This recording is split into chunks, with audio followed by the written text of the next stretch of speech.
y bienvenidos a su podcast Poemínimos, un espacio para escuchar historias breves con significados enormes.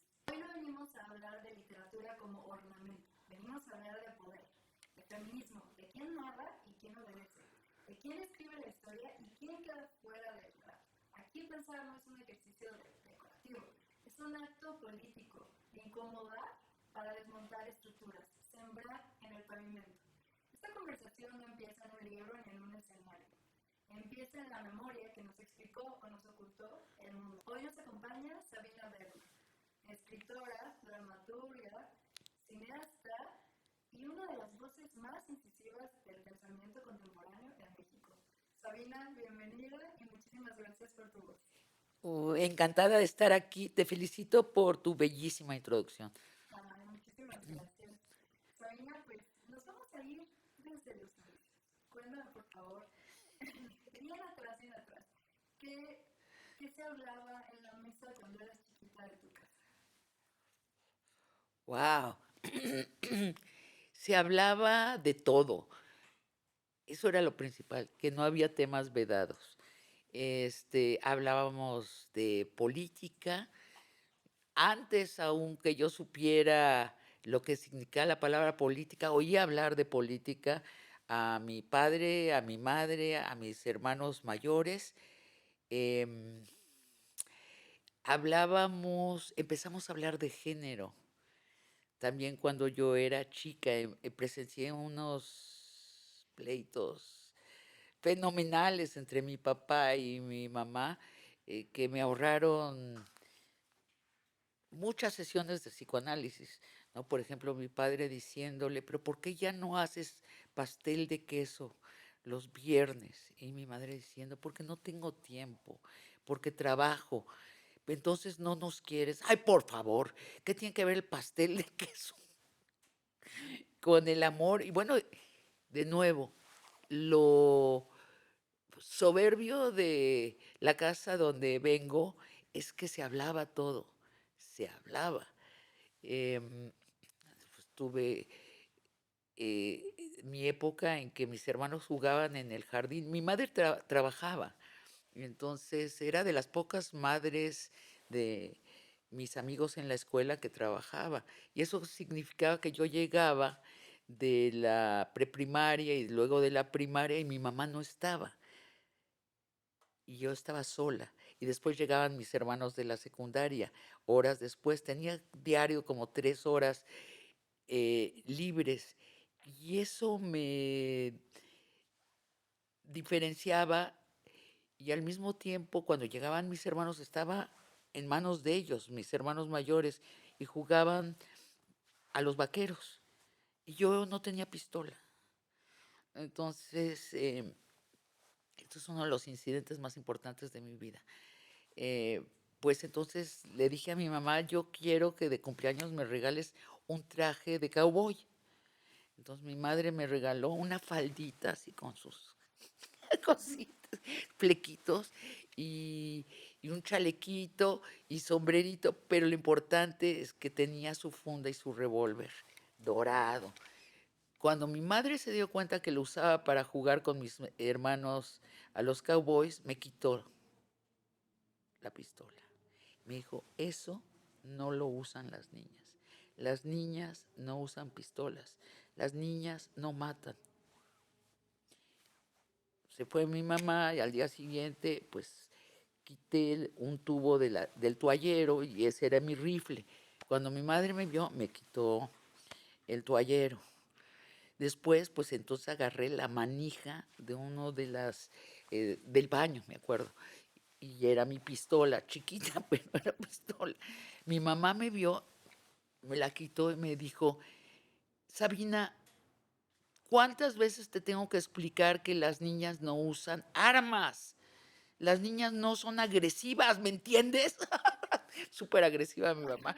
Entonces, quitó todo lo que pudiera ser fálico de la casa, incluyendo a los plátanos. Cuando vi que los plátanos desaparecieron, era mi última esperanza, los plátanos. Pero también me di cuenta que mi mamá pensaba como yo, o sea, estaba viendo lo mismo que yo, objetos fálicos, armas, escondidas. La diferencia con otros hogares, supongo, es que pude hablar esto con mi madre. Entonces, al tener las palabras exactas para nombrar lo que estaba pasando, después resolverlo es mucho más sencillo. Eh, sí, y mi madre me sentó y me dijo, hija, lo que tú tienes es envidia del pene. Tu mamá no, psicoanalista. Exacto, Pequeño detalle. exacto. Pero, o de lo que podías hacer teniendo pene, ¿no? Ex- Porque Ah, tú, claro, pero no me lo dijo no, así. o sea, tú no podías, hablando de jugar nada más, o sea, no estar estática, cargando el bebé o en la cocinita, o sea, de poder jugar, de poder pues, tener una arma, de poder defenderte. Pero te voy a decir algo, Giovanna. En esa época, mi madre creía, con todos los psicoanalistas y con la cultura total de el- la tribu humana, que eso era envidia del pene. Fue años después que mi madre también se revolucionó y dijo, no, es envidia de lo que puede hacer los que tienen pene. Pero esto es un rompimiento en la cultura, el llegar a esa claridad. Y yo llegué un poco antes que mi madre y yo en cierto momento, y mi madre lo reconoce, yo jalé entonces en mi temprana adultez, yo fui la que jalé a mi mamá al feminismo sin proponérmelo. Yo ya me había ido de la casa, pero a mi madre se le quedaron estos koans. Bueno, esta es la fortuna que tuve de vivir en una casa donde se hablaban las cosas. Y de alguna manera había revelación de tu mamá, o sea, no, ¿cómo no te voy a querer, no? Porque no te hago un pastel y al mismo tiempo era como te quito toda la posibilidad por ese pensamiento de libertad, de más bien poder hacer esas cosas que el pene te deja hacer, ¿no? Claro. Que es moverte, estar en movimiento. Sí, que culturalmente a los que no tienen pene se nos ha prohibido hacer. Se nos, antes mucho más, se nos prohibían mucho más cosas. Sí, pero eso tardó 30 años de feminismo llegar ahí, a entender eso. ¿Te acuerdas cuando empezaste a escribir y por qué lo hiciste?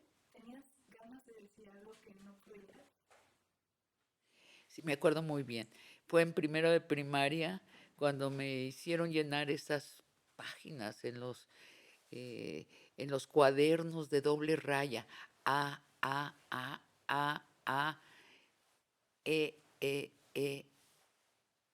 me deslumbró.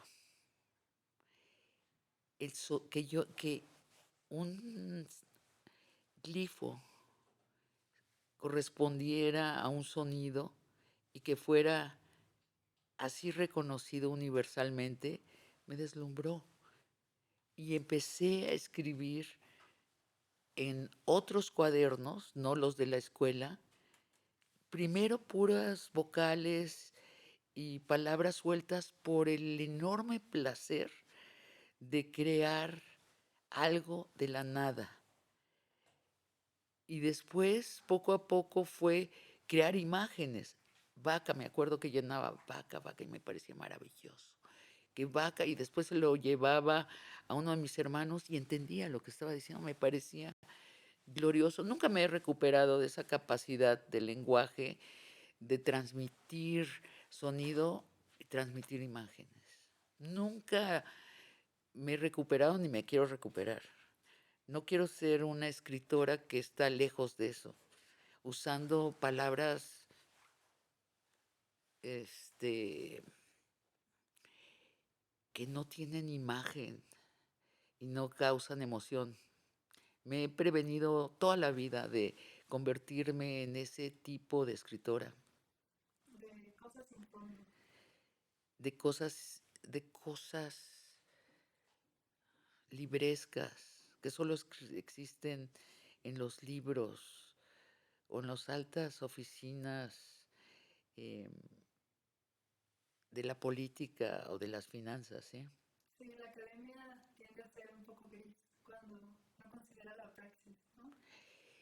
Es una manera de opresión, es una manera de acaparar el poder, tener este lenguaje abstracto que no conocen los que padecen las decisiones de los que usan ese lenguaje.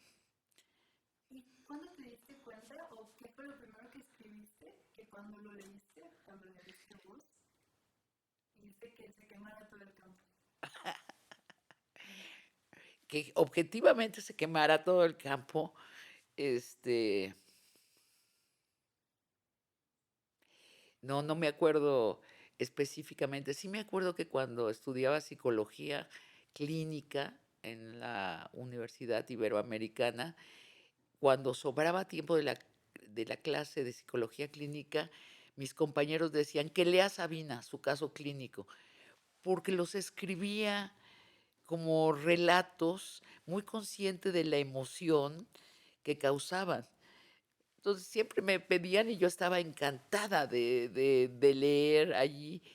Y uno de mis maestros de psicología clínica, que es una de las materias nucleares que se repite semestre tras semestre tras semestre para los que quieren ser psicólogos clínicos, me dijo: Sabina, dedícate al lenguaje, dedícate a contar historias, no te dediques a la psicología, porque tu empatía está con los locos, me lo dijo así. Tenía razón y no, porque creo que son necesarios precisamente los psicólogos que son empáticos con los que están mal. Creo que parte de el patriarcado, es que No que se escuche el patriarcado. parte del problema del patriarcado es la devaluación de la empatía. Cuando la empatía es el método más rápido de conocimiento, el más rápido. Y una de las cosas que se estudia justo en la economía feminista y se pone en el centro, ¿no? Ahorita nos vamos a ir sobre, Exacto. ahorita nos vamos a ir para allá, pero Sonia, ¿cuándo te diste cuenta, aparte de cuando hacías tus lecturas en la universidad, de tus casos, que tenías un peso distinto en el espacio público? O sea, que lo que causaba tu pensar y tu voz era, o sea, se podía volver político, se volvía volver un tema de conversación. No estoy muy consciente de ese efecto, porque no sé cómo capturar el efecto. Por ejemplo, escribo en el periódico El Universal desde hace como 15 años.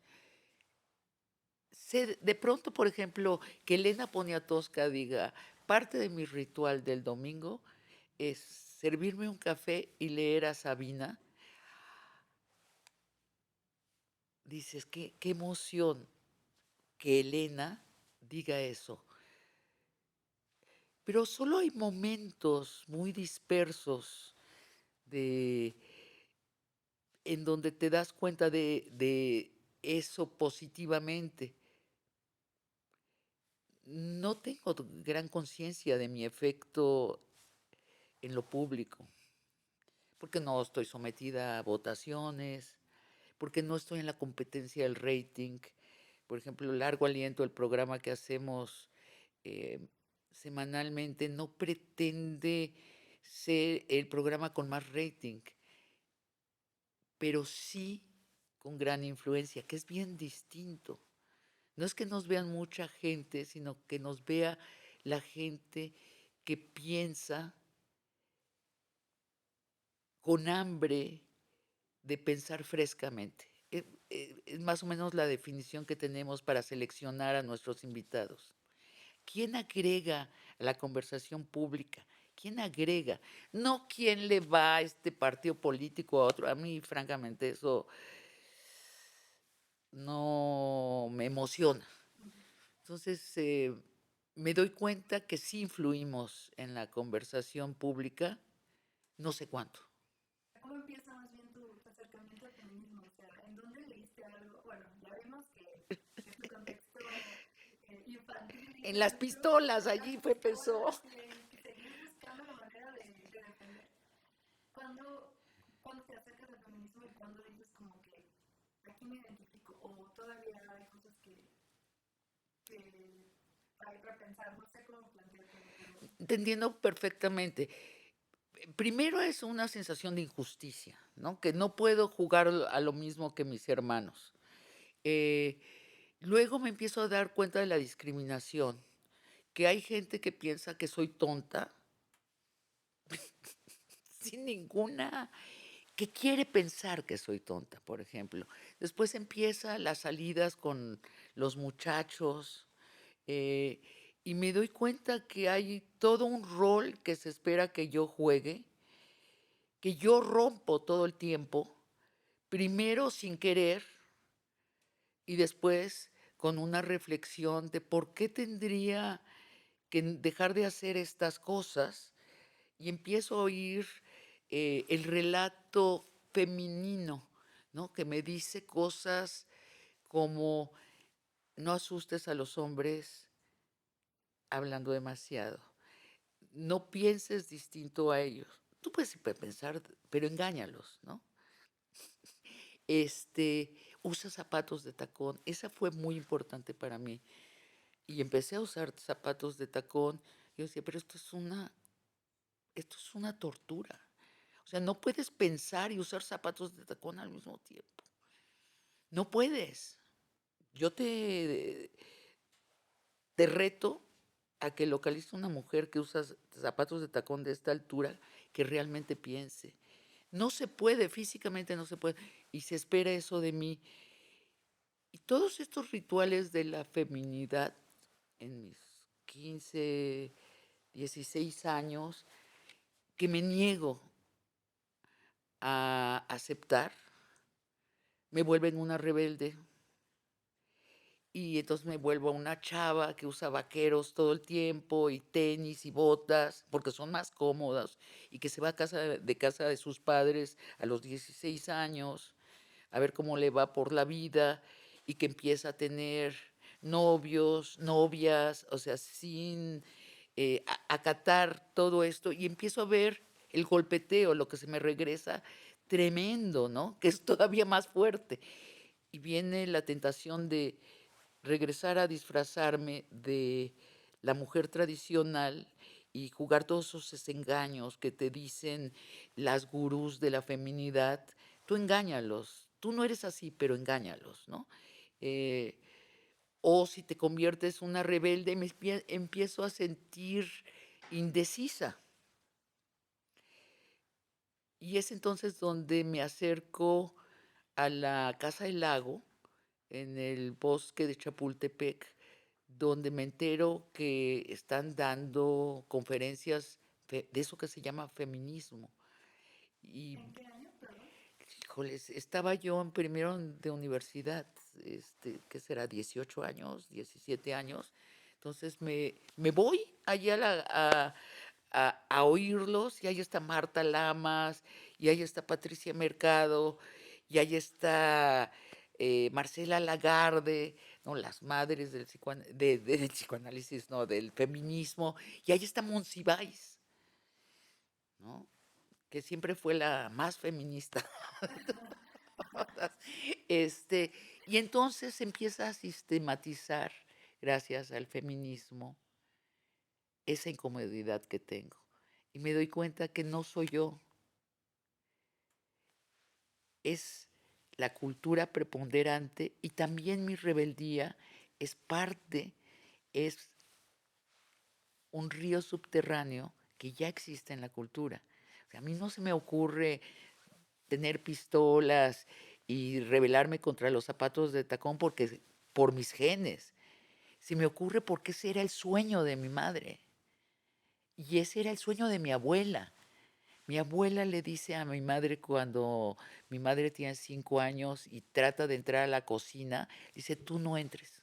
Una mujer judía ortodoxa que hacía la comida más fabulosa del mundo y tenía el hogar impecable siempre. Y cuando fue rica en Europa, tenía ayuda doméstica y sin embargo lo hacía personalmente. Y luego en México, cuando fue pobre, también lo hacía. Y luego cuando fue clase media en México, también lo hacía porque eso era ser mujer. Esa mujer le dice a su hija, tú no entras a la cocina, tú vas a hacer otra cosa. Entonces, el sueño de mi abuela es mi madre y el sueño de mi madre soy yo. Aunque nos juntemos, yo veo a mi madre todos los domingos y mi madre de pronto es más radical que yo, feminista, pero quiero decir, todo eso lo entiendo en la Casa del Lago, oyendo a estas madres del feminismo y a Monsiváis y leyendo a las autoras a las que refieren. ¿Qué opinas de la frase de que no se nace mujer, se llega a ser? De Simone de Beauvoir. Se refiere, pues sí, que lo escribe como en 55, Simón de Beauvoir, en El segundo sexo, pero se refiere a eso, de que naturalmente no somos lo que la cultura dice que es ser una mujer. Y sí, eso ahorita es una frase muy ambigua.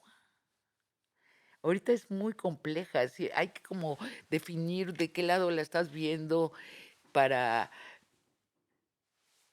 para saber qué significa, ¿no? Ya se volvió una frase ambigua. No lo fue, pero ahora sí lo es. Bueno, yo la vi desde la ofensa, porque desconocía el tema del género. Qué interesante. ¿Qué pensaste tú que era? ¿Y por qué? O sea, ¿cómo alguien me está negando? Cuando empiezo a indagar en el género, me doy cuenta que nos estaba negando en un sistema. Claro, ella se refiere al género. Se alcanza a ser como la cultura quiere que sea una mujer. Yo ahora que las mujeres, digo, el movimiento feminista ha tenido un éxito formidable.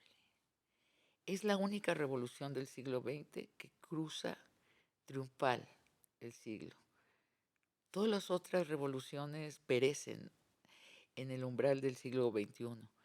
Y en el siglo XXI es la gran revolución todavía y yo apuesto que lo seguirá haciendo el resto del siglo y que nos va a cambiar todos los valores, los va a volver al revés y para bien de la tribu humana. Entonces ha tenido un éxito formidable el feminismo. Ahorita la frase de Simone de Beauvoir suena incluso reaccionaria, porque dice, no se nace mujer.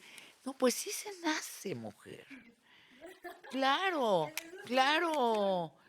Y además no sabemos, ahorita que el impulso más progresista de nuestra época es regresar a la naturaleza, hacer un nuevo pacto con la naturaleza, dices, ¿no nos está negando algo muy importante esa frase? Yo sí creo que nacemos con cuerpos femeninos y creo que nuestra química es ligeramente distinta y creo que no es nuestra desventaja, es nuestra ventaja. ¿Crees que es reconocida esta ventaja? No, estamos a principio de volverla importante, de reclamarla para nosotras mismas y para el resto de la tribu. Sabina, ¿qué opinas de, de la parte sensacionalista del feminismo? O sea, que tiene un lado muy propio, que no, o sea, que no se entiende, que no se hace un tema como tuyo y nada más es como la foto y como que ya fui a la marcha. O sea, ¿qué opinas de que solo sea para algunas personas cosas de un día y que al mismo tiempo estén avanzando cosas como la esposa tradicional? ¿Qué opinas Pues sobre eso? a cada quien según sus capacidades. Hay gente que no logra romper con lo que su ambiente le pide y se queda en la superficie. Está bien también que vayan las mujeres, que todavía viven sometidas al patriarcado y que se liberen cada 8 de marzo. Está bien también. Está Creo que eso es la fuerza enorme del feminismo, que todas cabemos. Es una de las grandes fuerzas del feminismo. ¿Y qué opinas de la manera en la que se ha como, que no sé si decir, diseccionado? O sea, por ejemplo, que dicen, es que no hay feministas de derecha. A mi parecer no hay feministas de derecha porque el feminismo tiene bases marxistas. Pero, ¿qué opinas de eso? ¿Crees que sí hay? ¿Qué? Que vengan las mujeres de derecha. Fíjate el éxito del feminismo, de esta actitud de todas caben, que ya ahorita no puedes encontrar en el PAN mujeres que no sean feministas. Yo sí presencié hace 20 años cómo las mujeres panistas estaban en contra del aborto y te lo decían con una convicción de curas de Jalisco, que no, y también estaban en contra del matrimonio gay, que es una derivación del feminismo, de esta liberación de las formas de ser. Y esas mismas mujeres, las mismas, no voy a decir nombres, no tiene caso avergonzarlas, ahora son feministas porque les convino ser feministas. Esa guerra cultural la ganó de calle la izquierda. Pues dejemos que todo mundo goce de los beneficios. Teníamos razón, iba a ser mejor el país, iba a ser mejor el mundo con eso. Pero todavía hay por todas partes estos rincones del patriarcado que su máxima arma es que no hablemos de ellos. ¿Qué parte del feminismo urge repensar? El futuro. Es decir, el feminismo se propuso la igualdad de las mujeres con los hombres en el ámbito que se llama público. Eso es lo que se propuso el feminismo del siglo XX. Y lo logramos rapidísimo, porque toda la primera mitad del siglo XX fue pura lucha infructuosa, ganando muy pocas tramos. Y de pronto a partir de los 50, 60, cada vez más rápido, el feminismo va rapidísimo. En el 55 nos dieron el voto en México a las mujeres, nos dieron, allá Marta Lamas ya me había dado un cascorrón, ganamos el voto. Eh, y en el 94 ya éramos la mitad de los o las universitarios. Entonces ha sido un gran éxito. Y después, oye, 2024, no, voy demasiado rato, 2016, ya somos la mitad de los legisladores y ya somos la mitad de los candidatos de cada partido. Es rapidísimo. 2024 ya hay una presidenta, al mismo tiempo que no se pierde nada de lo anterior. Bueno, es notable la rapidez. Ahora viene la pregunta, ¿para qué? Nada más para la igualdad en el ámbito público. Creo que lo que el feminismo le toca hacer claramente es abrir la esfera de sus intereses y ahora tratar de lo que llamamos ahora lo privado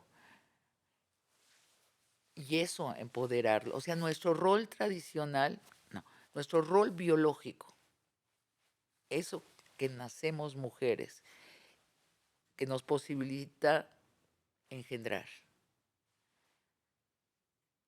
dar a luz, dar de mamar. Somos el enlace de la naturaleza por haber nacido con cuerpo de mujeres.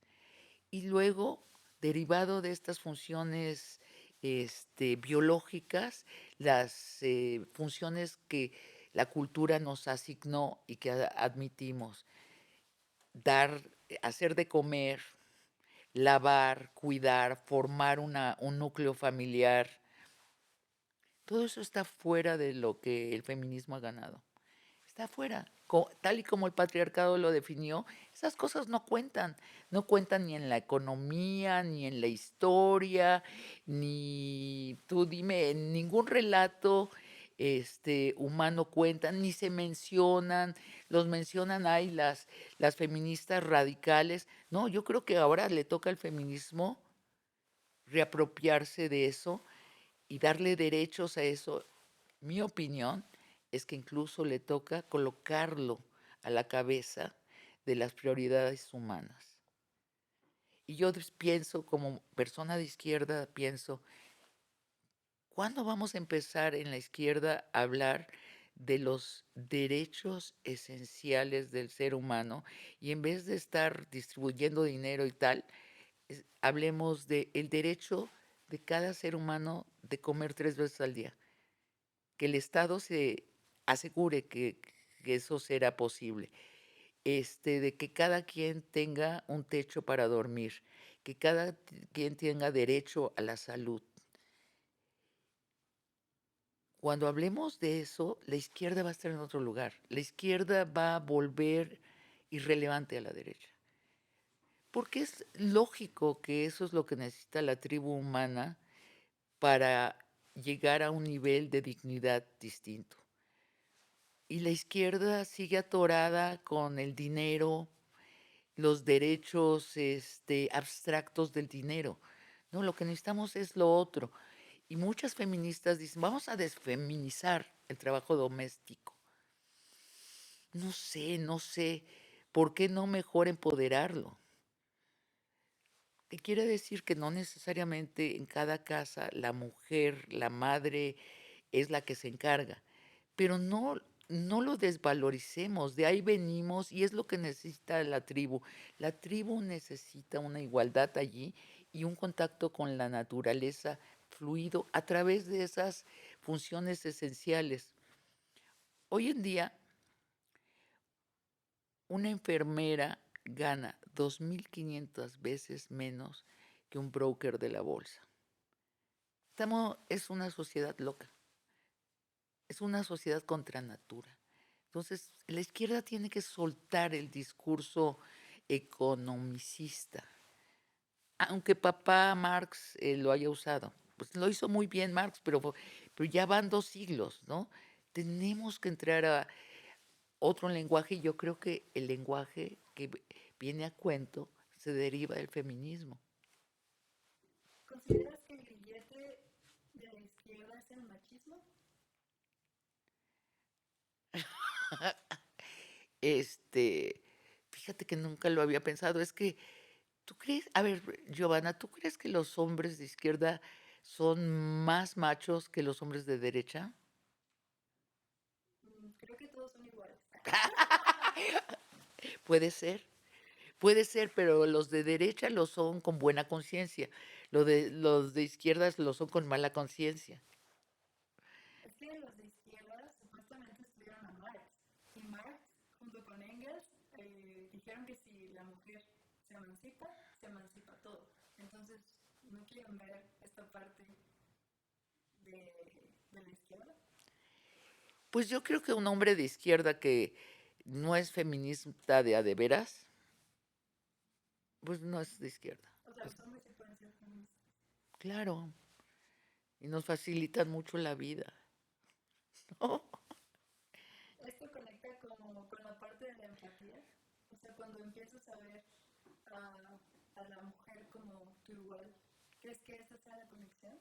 Sí, los hombres, la mayoría de los hombres se enteran a los 3 años que son superiores, porque sí, o sea, porque la cultura dice, y muy pocos lo quieren soltar, esta su superioridad ganada por nada, este privilegio de haber nacido varones, renunciar a ese privilegio no ganado, me imagino que debe costar trabajo, pero la ganancia es enorme. Porque la empatía, empezamos platicando de eso, la empatía es método más rápido de conocimiento. eh, y, y es la forma más rápida también de crecimiento.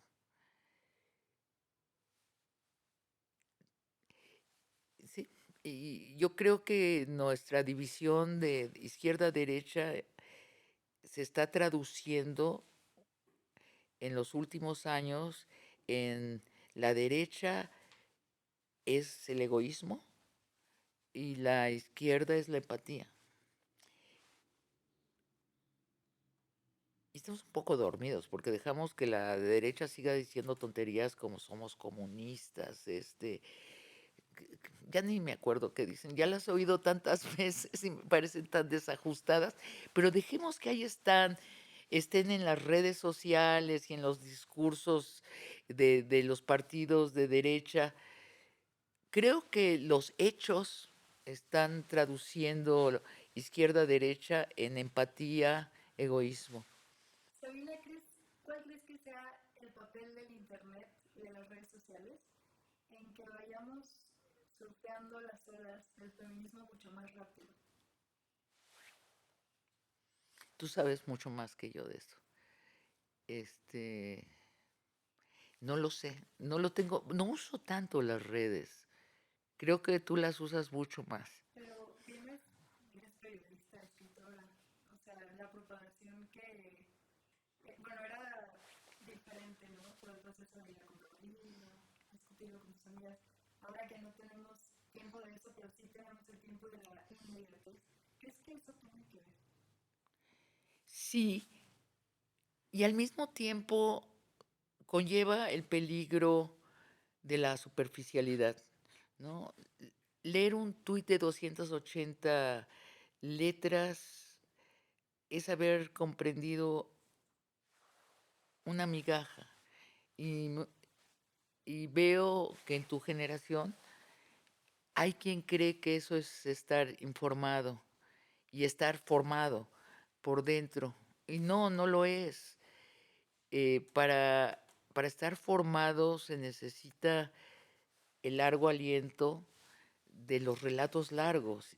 Y ese largo aliento lo aprendes ¿dónde? Leyendo grandes libros o viendo películas de largo aliento, no superficiales, que son poquisísimas.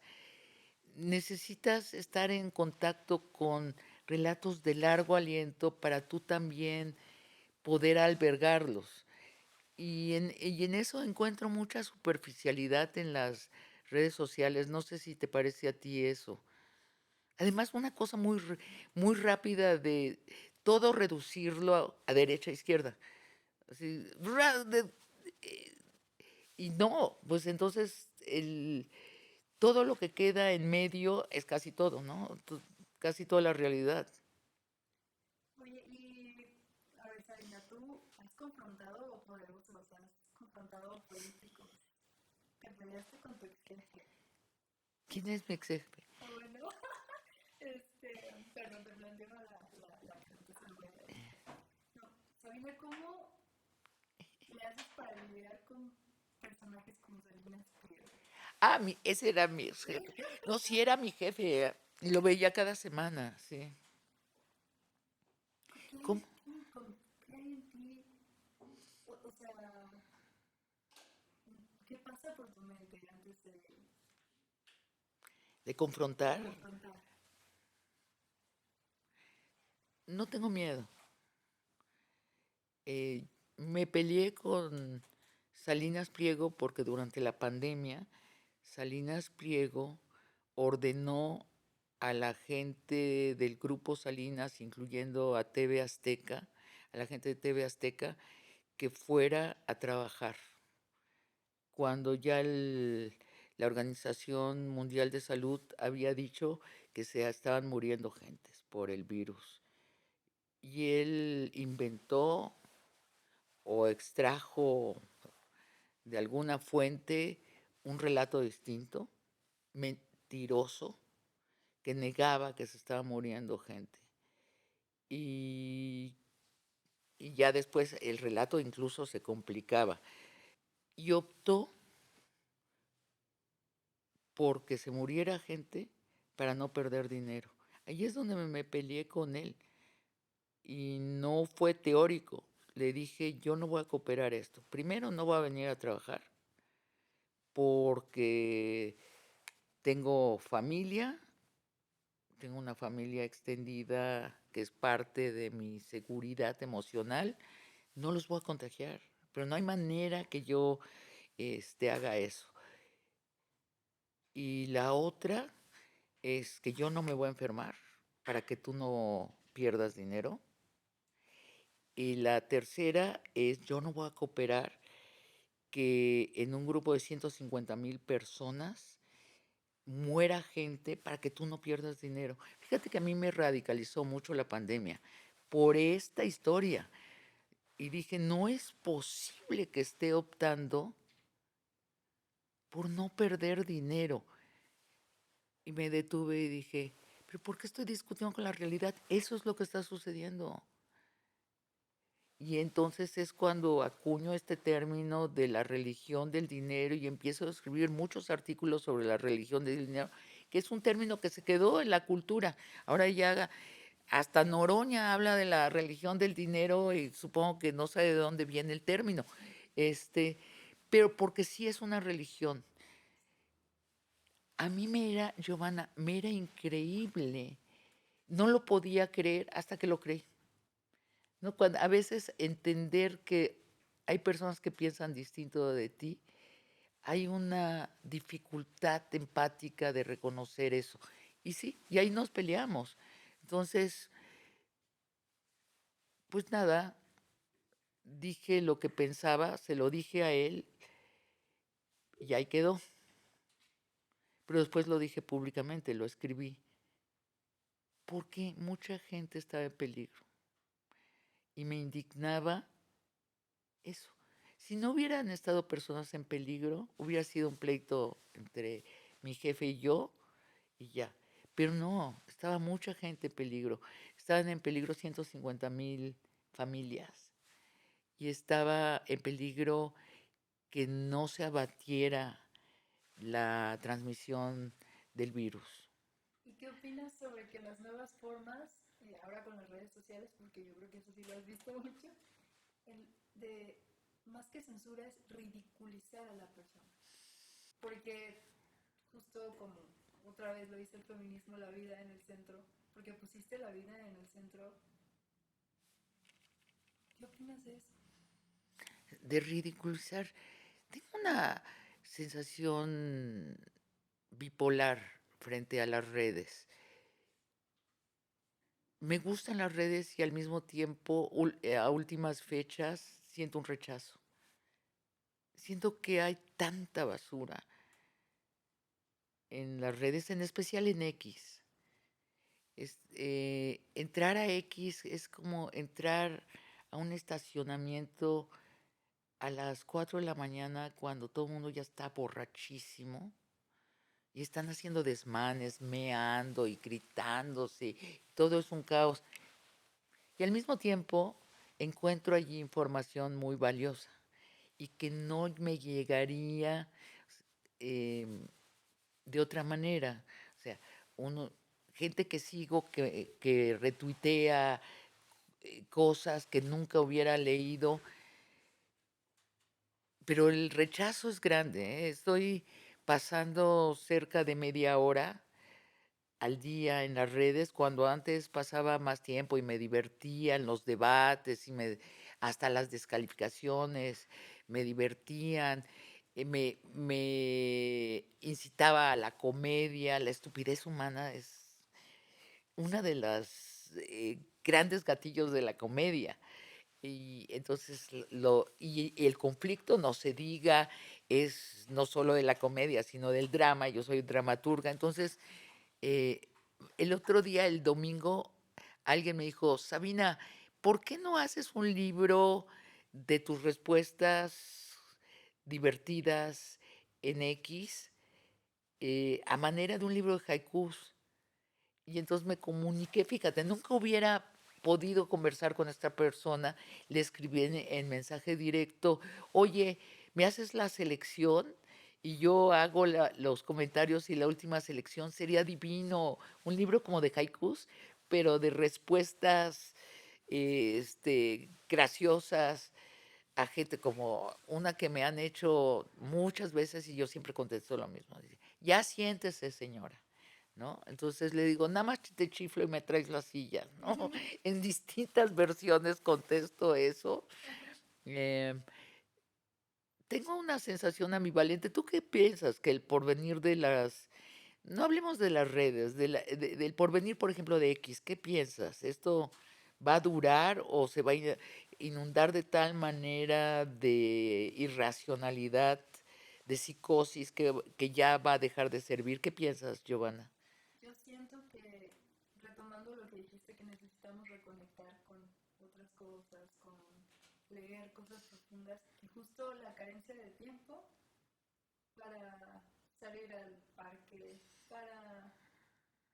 para tener un salario que te permita ser mamá, para poder ir al cine, para poder estar contigo, lo vamos perdiendo cada vez más y el Estado está permitiendo que lo El Estado, incluso el de izquierda, es monetarista. O sea, López Obrador no hizo otra cosa que hablar de dinero, ¿no? Ahora, lo hizo genialmente, o sea, su esquema de le cobro a los que no se les cobraba, a los grandes contribuyentes, y lo reparto entre la población, subo el salario mínimo y suben los salarios 30%. Digo, es genial, pero todo el sexenio nos pasamos hablando de dinero. Lo que nos lleva a lo que estábamos hablando antes. Imagínate un Estado que como justificación de su existencia garantiza comida, techo digno, limpieza, salud. 4 cosas. Yo creo que trabajaríamos, bueno, yo no, yo estoy fuera, la verdad es que estoy fuera de esa angustia, nunca la he tenido, pues, pero lo veo a mi alrededor. Creo que tú y tus amigos y la mayoría de la gente se relajaría, ¿no? Diría, esto ya está ganado, ya es mío, porque estoy vivo, porque estoy viva. Ahora voy a trabajar para comprarme algunos lujos y uno de esos lujos es no trabajar, ¿no? Apartarme una gran porción de mi tiempo diario para educarme, para cultivar el intelecto, para cultivar la neuroquímica y las conexiones eh, de nuestro sistema nervioso de la belleza. Creo que cambiaría mucho y sabes que lo podemos hacer. No sé si habrás leído la novela que escribí, Los billonarios desaparecen. no, ¿Qué tarea. pasó? Bueno, en Los billonarios. Dijiste que sí muy rápido, Karina. Exacto, te debía haber extorsionado. Si no lees mi novela y compras 10 ejemplares, no vengo a tu podcast. Fíjate, acabo de aprender algo.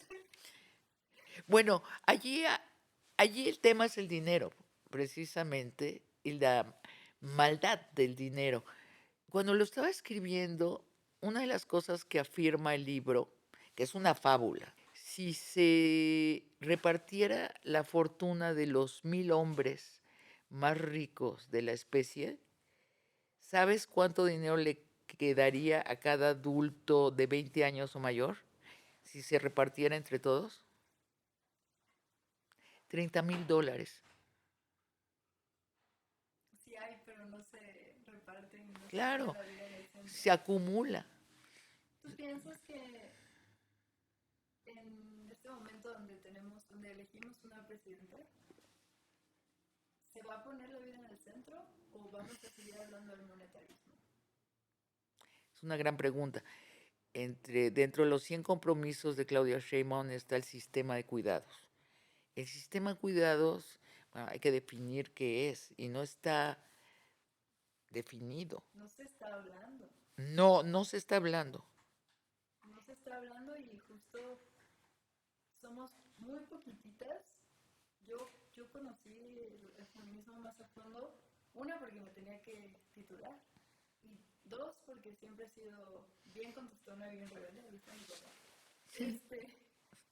Y tres por esto de que dije como que esta frase que dije como que no soy mujer, no sé, ¿quién dice que no soy mujer? Claro. Yo soy mujer.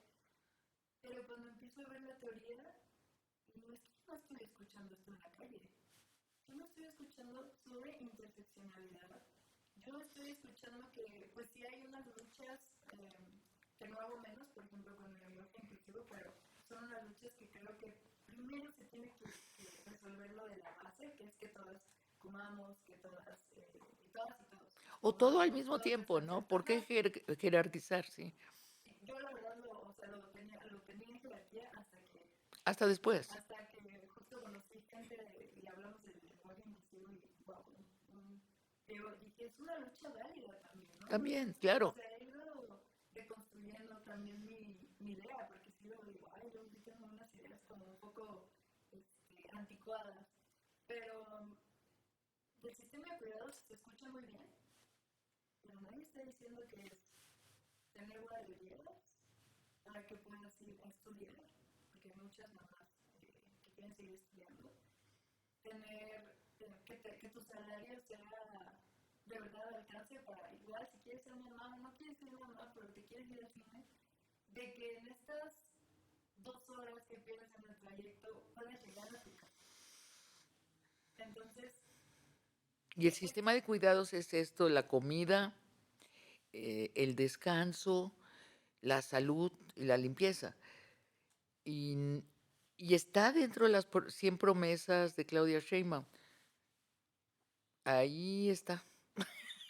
Sí, porque no estamos oyendo ni a la lo que presidenta hablar de ello. lo que, no, y a lo que iba es que yo escuché estos temas hasta la especialidad y dije, ¿por qué no los vi desde la secundaria?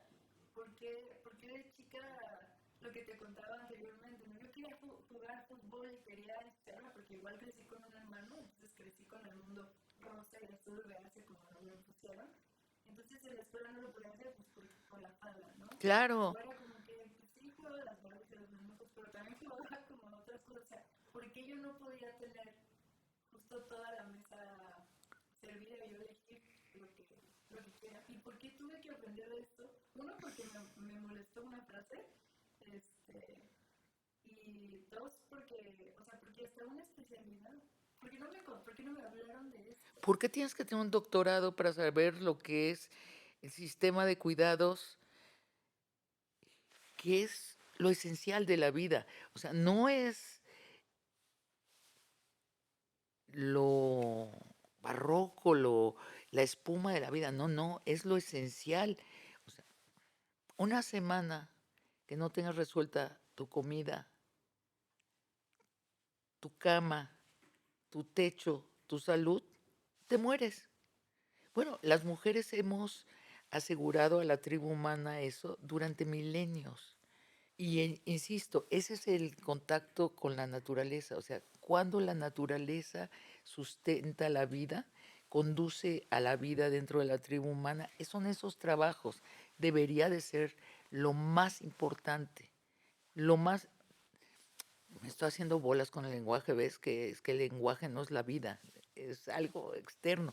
Bueno, eso es lo más importante, eso es lo esencial, eso es lo inevitable, eso que si no se cumple te mueres, eso que si no se cumple se muere tu familia, si no se cumple se muere la nación.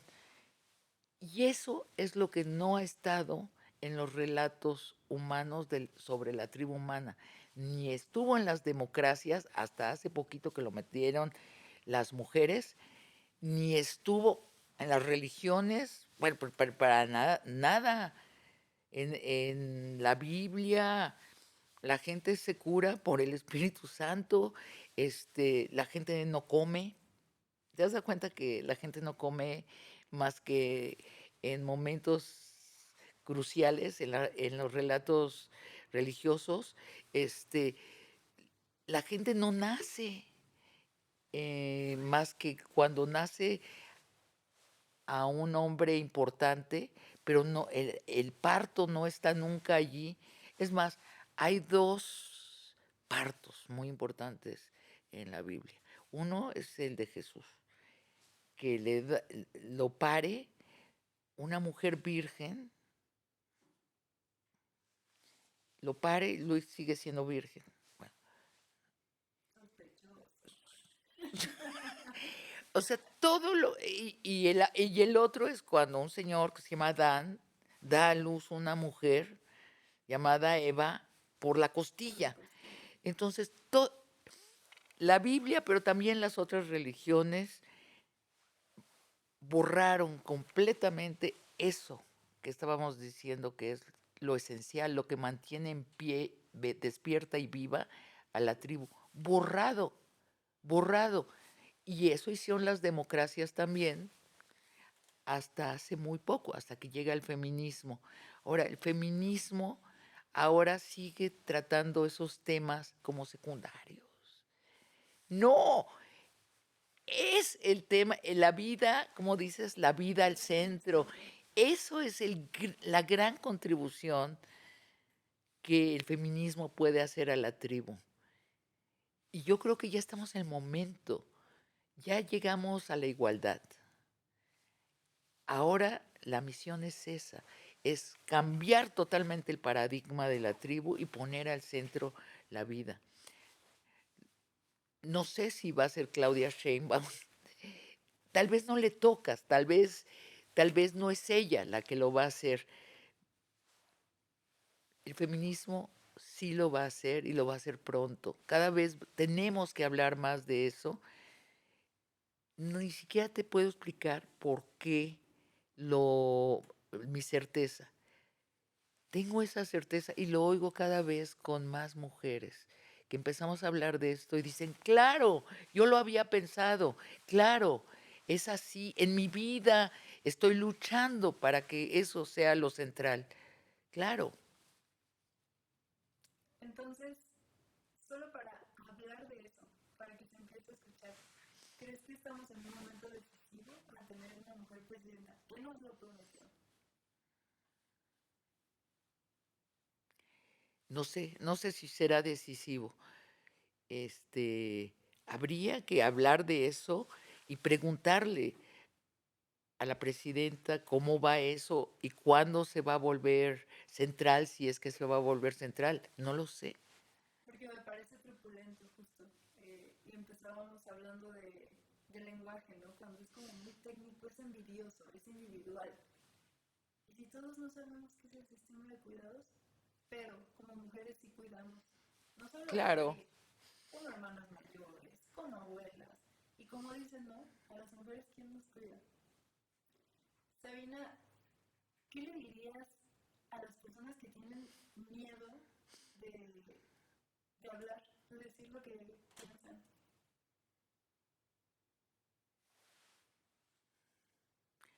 necesitan más tiempo a solas y escucharse y saber lo que piensan.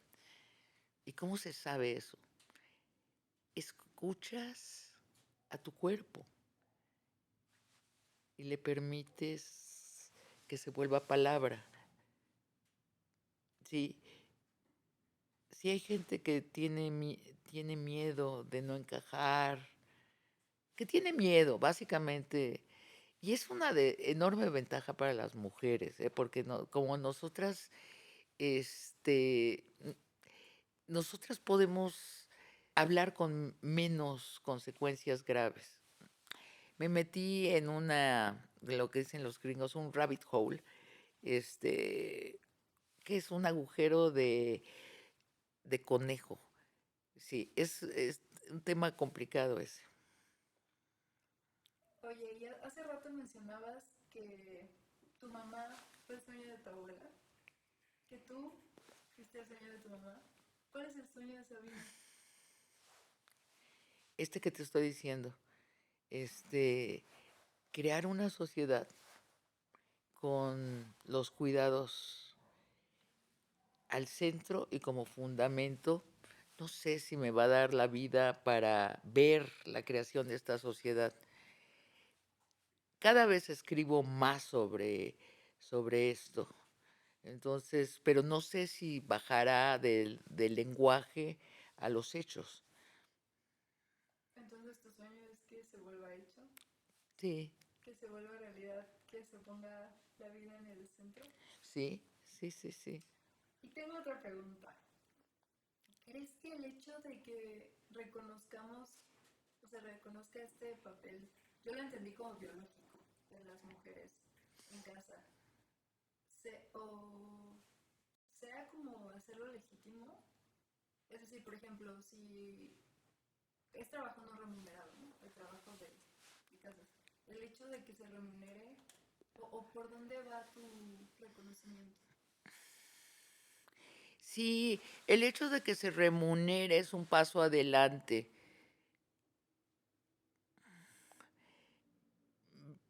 pero creo que es pequeño, creo que debería estar garantizado por el Estado.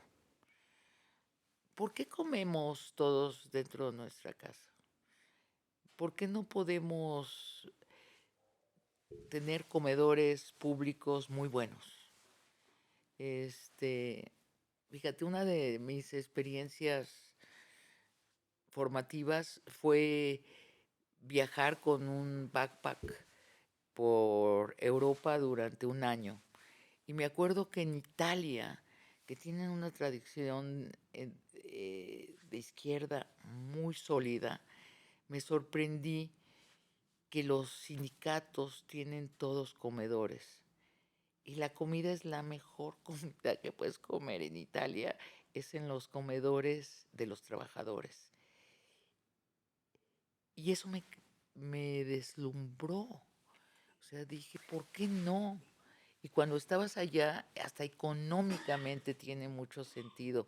Cocinar para 150 sale mucho más barato que para tres. ¿Por qué no? Y toda esta sociedad de la competencia y del egoísmo se resquebrajaría si hacemos muchas cosas en común, como comer juntos, como solucionar la salud. Bueno, eso lo sabemos mucho más, o sea, la gente sí reclama que el seguro social sea mucho mejor de lo que es. El- los mayores centros de reclamo de esos en el Seguro Social, no llegas allí, todo el mundo está puteando del Seguro Social, pero ya putean, ya saben que es un lugar donde está fallando el gobierno. Eh, si solucionáramos en comunidad estas cuatro cosas esenciales, creo que se crearían lazos de afecto, de empatía, sociales, reales, biológicos.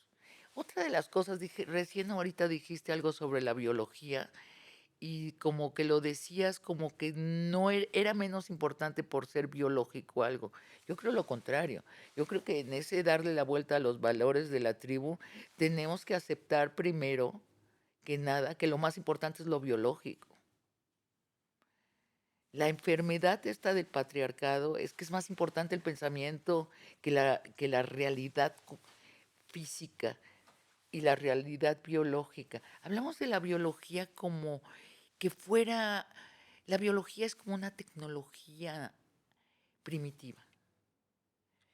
Pues yo creo que la mitad de lo que hace la biología, tecnológicamente estamos lejísimos de alcanzarlo. A ver, a ver, sí, van a salir robots. No, yo quiero ver que salga un niño humano, ¿no? Independiente. Eso la tecnología está lejísimos. Y así te puedo seguir una hora diciéndote lo que no logra hacer nuestra tecnología. Pones una semilla de limón en la tierra, crece un árbol y en el árbol crecen 100 limones y en cada limón 13 semillas de limonero. A ver cuándo logramos esa productividad con la tecnología. Es que la- las maneras de la biología, que son casi todas conducentes a más vida. Cuando hablamos de más vida, ese más es alucinante para nuestros criterios tecnológicos. Yo creo que estamos pasmados, omnibulados, nuestro entendimiento está eclipsado por los últimos avances tecnológicos, que sí son divertidísimos, pero se nos está olvidando la biología en ese proceso y lo verdaderamente asombroso en el planeta Tierra, en el planeta Agua, es la biología. Y la meta, estamos como llegando a cerrar nuestros temas, ¿no?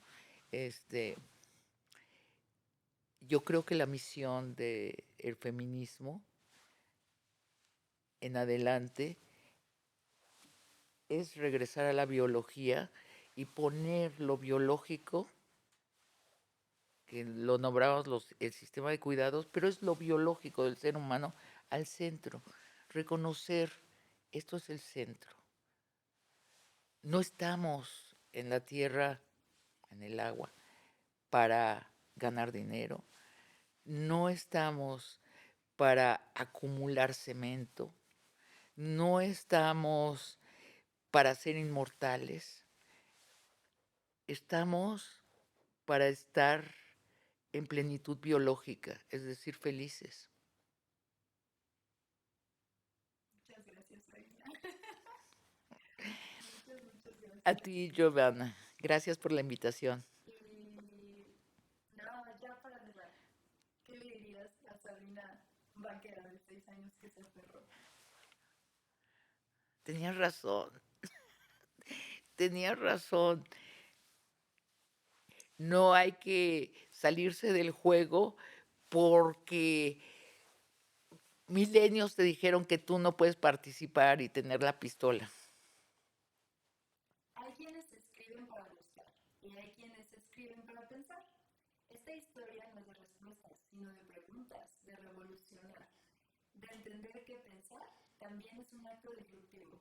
Escribir, en este caso, no es explicar el mundo, sino abrirlo y habitarlo. Muchas gracias, Sabina, por sembrar flores en el pavimento. Giovanna, muchas gracias por tu inteligencia, muchas gracias por tu luz. Eres una estrella en ascenso. Muchas gracias, Sabina. Y bueno, esto fue Poemimos y nos vemos en el próximo capítulo. Adiós. Te chiviaste. La barra eras tú, Sabina. Todo el tiempo estaba emocionada. ¿Ves? Pero es que es la empatía, es más fácil platicar desde la empatía, ¿no?